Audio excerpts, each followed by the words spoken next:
Hi friends, welcome back to my channel. For today's video, I want to talk about those books that stood out to me the most for 2024.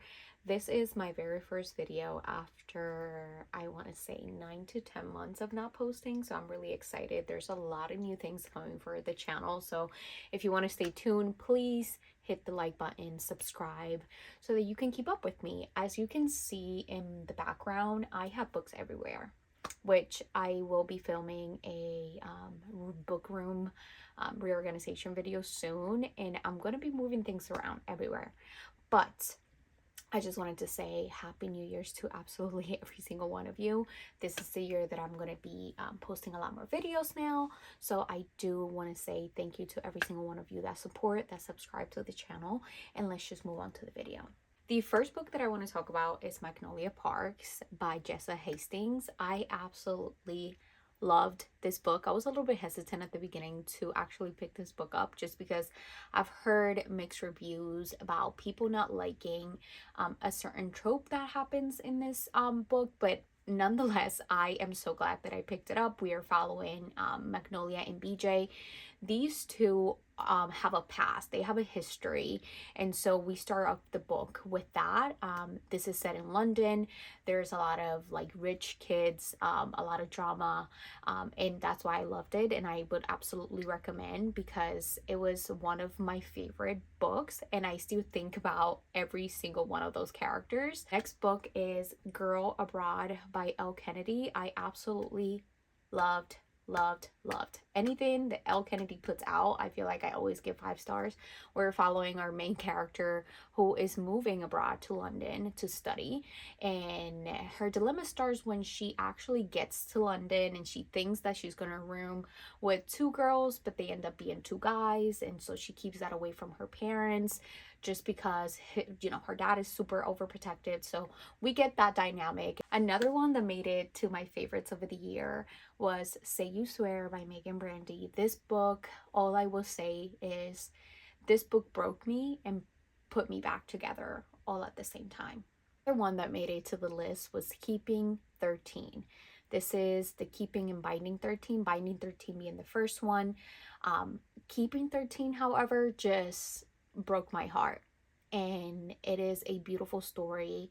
Check your trigger warnings with this because I would definitely see how the story could really affect other people and whatever they went through relating to the characters. So I would definitely check the trigger warnings, but it was one of the most beautiful stories. I will say I did think that the story was a little long. The books are a little longer, but that's not taken away from my rating whatsoever because I still really enjoyed them and I really love them to the point where I think there will be a reread of that series.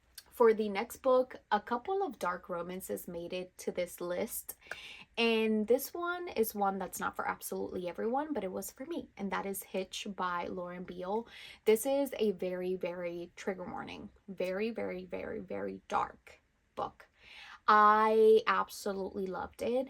Some of the subjects that are talked about are strong, and it's definitely not for everyone, but it is for me. I ate it up. It was that good. I had so much fun reading it. I was giggling, I was kicking my feet. I was like, oh my god, what is this? She put something in those books, every single one of them. But Hitch was the one that I was like, wow, I can't stop thinking about it. Since I'm keeping with the dark romances, I want to mention 2 in 1 because the 2 are from the exact same series, and that is Hideaway and Killswitch. Hideaway was absolutely everything. Killswitch was also absolutely everything. So much so that the whole entire Devil's Night series was amazing in my eyes, but those 2 books were the ones that like really dragged me in, and I was just obsessed with Kai and with Damien, which is the main characters, the male main characters of Hideaway and Killswitch, so much so that I got a tattoo for it. I absolutely loved it. I had so much fun. The story, I laughed, I cried, I was anxious. It was just, if you have not read the Devil's Night series, you should. The last dark romance that I read for the year was God of Malice, and I have it right here. She is everything. She is read for a reason. I think that she is dark. I think that a lot of people say that obviously they have a favorite in the series. And I think that with this series, personally, I read the first one and the second one. The second one I read this year, which is why I'm not including it. But I feel like I would give these entire series a 5 star.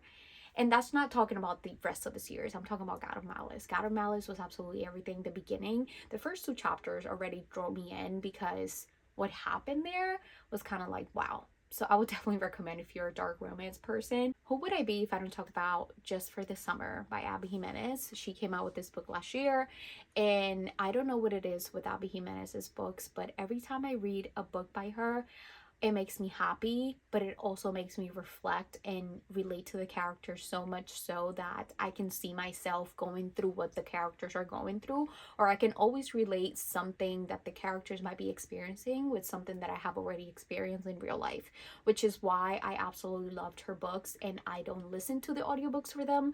I am an audiobook lover, but I think I tend to want to read and annotate her books, which is why I feel like her books will always make it to a reread list of mine. And Just for the Summer, I cannot wait to read it this summer again because it was just that good, and the story, everything was amazing. So the final two, I would say Lightlark. I absolutely loved Lightlark. I was actually shocked because I wasn't looking for something when I picked up Lightlark. I wasn't looking for something to be that good. I wasn't looking for it. Like, it gets, it gets mentioned to be similar to other series, but the love triangle in this series was absolutely everything. The ending, everything.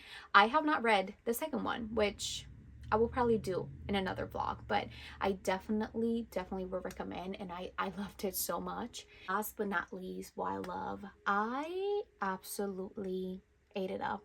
I am I like all genres, and cowboy romances are something that I sprinkled in here and there, but anything that she writes, it's something that I will always pick up. I read the first one and the second one. The second one actually I read later on in the year, which is why I didn't include it in here. But Wild Love was one of those books that just make you want to live in those books. Like, she creates the characters, the small towns, the descriptions of the characters, the descriptions of where it's taking place. It just makes you want to live there. And I absolutely loved it. That pretty much wraps it up. Those were all of my favorite books of 2024.